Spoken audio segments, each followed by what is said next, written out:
Kalau kita punya handphone, kita punya media sosial media, sosmed, akun-akun Facebook, Instagram, gunakan akun kita untuk ikut serta menyebarkan dakwah. Ketika kita mati, dia masih mengamalkan itu, pahala kita tidak diputus oleh Allah. Memang apa yang akan kita alami ini membutuhkan bekal yang cukup banyak. Di dunia yang 60 tahun aja kita harus tiap hari kerja. Kalau nggak kerja kita nggak makan. Lalu bagaimana dengan kehidupan yang akan datang nanti? Ibarat kalau kita mau jalan kaki menuju ke Jakarta, apa keperluan yang harus kita siapkan? Katakanlah itu satu aja, alas kaki, sandal. Berapa sandal yang harus kita siapkan untuk jalan kaki menuju ke Jakarta? Berapa kira-kira? 10, 20 jalan kaki sampai ke Jakarta. Sandal-sandal menurut kok sandalku be sandalmu ya. Teko babat wis pedhot di sana. 50 sandal jalan kaki dari Tuban menuju Jakarta.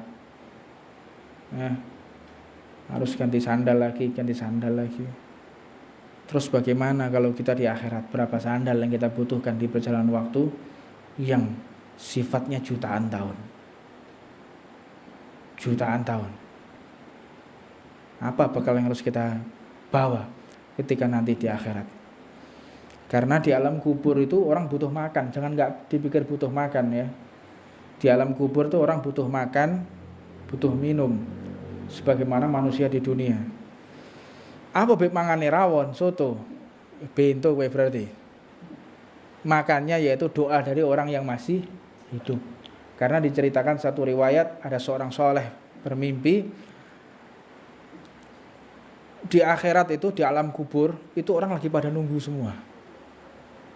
Ketika kita mengirimkan Fatihah untuk ahli kubur, maka malaikat itu menebar al-Fatihah ila arwahi ahli kubur minal muslimina wal muslimat wal mu'minina wal mu'minat. Itu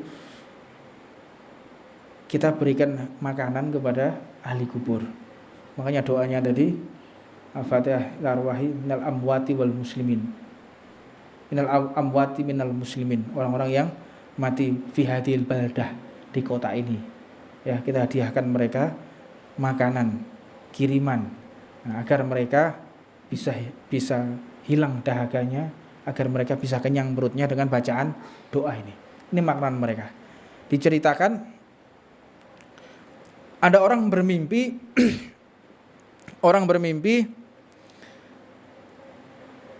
ahli kubur ini semua rebutan makan kecuali si bapak ini. Dia tenang aja. Ditanya, "Bapak, ini orang semua satu kuburan ini rebutan makanan enggak begitu? Kamu kok enggak? Kalau saya spesial." Apa spesialnya? Saya memiliki anak yang soleh, yang senantiasa dia duduk di majelis taklim dan didoakan secara khusus.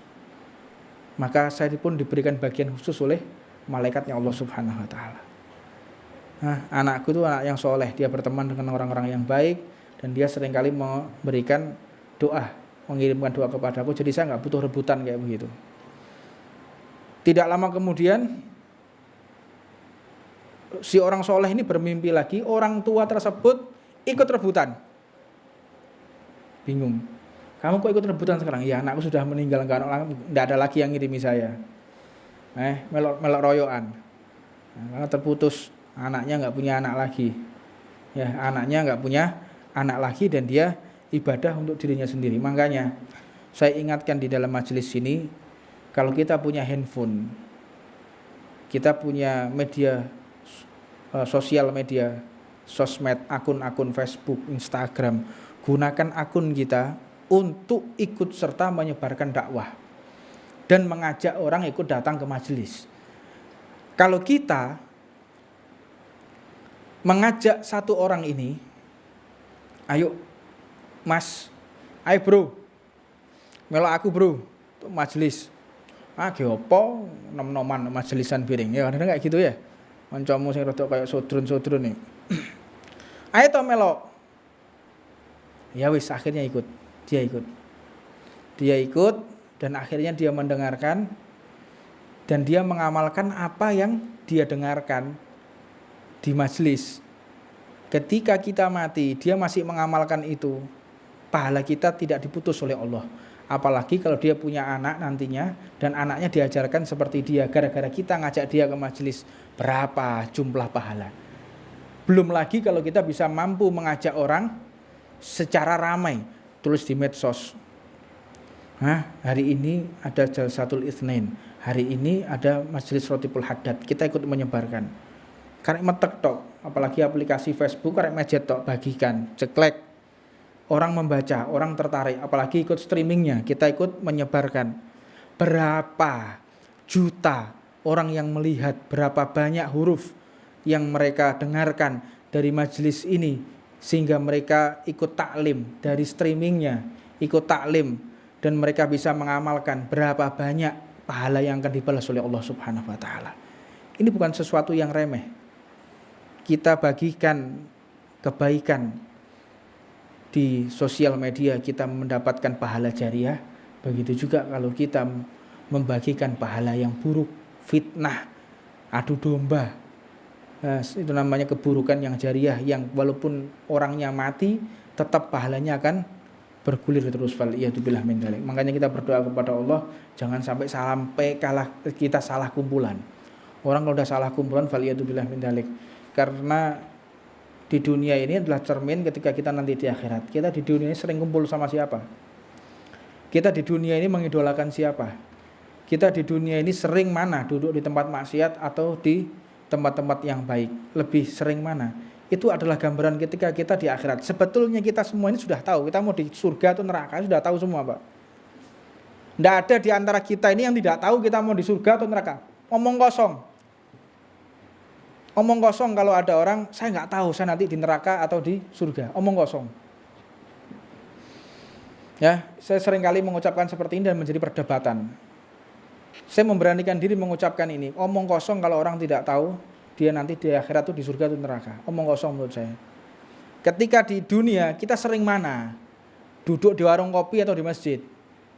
Di dunia ini kita mengidolakan siapa dalam hati? Orang yang soleh atau orang yang toleh? Orang yang beruntung, orang soleh kecintaan Allah, atau orang-orang yang jauh dari Allah Subhanahu wa Ta'ala. Kita sudah tahu kok. Kita kalau mau jujur dalam hati, kita sudah tahu. Kita nanti ini di surga atau di neraka, kita sudah paham. Nggak perlu kita ragu-ragu. Kalau kita istiqomah duduk di majelis taklim, khidmah, ikut serta kebaikan, senang sama kebaikan, meninggalkan maksiat, ragu dah kita masuk ke dalam surga, nggak ragu kita. Husnudzon kepada Allah. Karena ini adalah perisai yang paling mahal dari Allah, majelis taklim. Dan tanda yang paling besar dari Allah ketika kita menjadi hamba yang diridhoi oleh Allah Subhanahu wa Ta'ala. Itu ketika kita dihadirkan jasad kita, anggota tubuh kita duduk di majelis taklim, ini sudah satu bentuk tanda besar kalau Allah telah ridho kepada kita. Dan ketika Allah tidak ridho, nggak mungkin kita bisa hadir di tengah-tengah ini. Nggak mungkin. Mustahil. Nggak masuk akal. Muhal ya, muhal. Mustahil. Kalau kita hamba yang dikutuk oleh Allah, nggak mungkin kita bisa duduk di majelis ini. Dan memang kalau kita orang-orang yang dikutuk oleh Allah, nggak bakal mampu kita duduk di tempat seperti ini. Karena satu hal. Banyak dari santri-santri yang bertanya, Bib, ketika membaca la ilaha illallahnya di Rotibul Haddad, Habib ini agak panjang huruf lamnya. La ilaha illallah, la ilaha illallah. La ilaha illallah, kenapa? Makanya orang-orang seperti itu saya suka ya. Kenapa? Dia mengkritisi. Enggak seperti itu. Coba baca.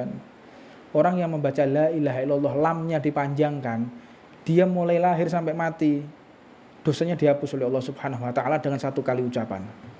Kalau sudah dirinya dihapus dosanya, dia masih mengucapkan itu, dosa kakek moyangnya sampai ke atas dihapus juga oleh Allah. Sudah dihapus juga seluruh tetangga-tetangganya, dosanya dihapus semua oleh Allah Subhanahu wa Ta'ala.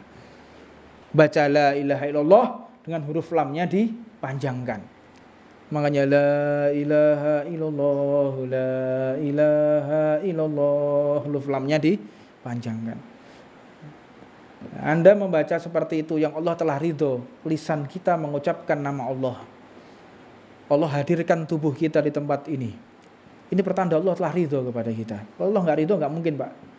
Nggak mungkin kita bisa hadir di tempat ini. Muhal, mustahil. Makanya sulit orang mau duduk hadir di majelis ta'lim ini, sulitnya setengah mati. Sulit. Ada aja. Makanya Allah tuh memberikan hidayah di dalam majelis bukan pada saat kita semangat. Saat kita merindukan majelis, semangat-semangatnya. Itu biasa.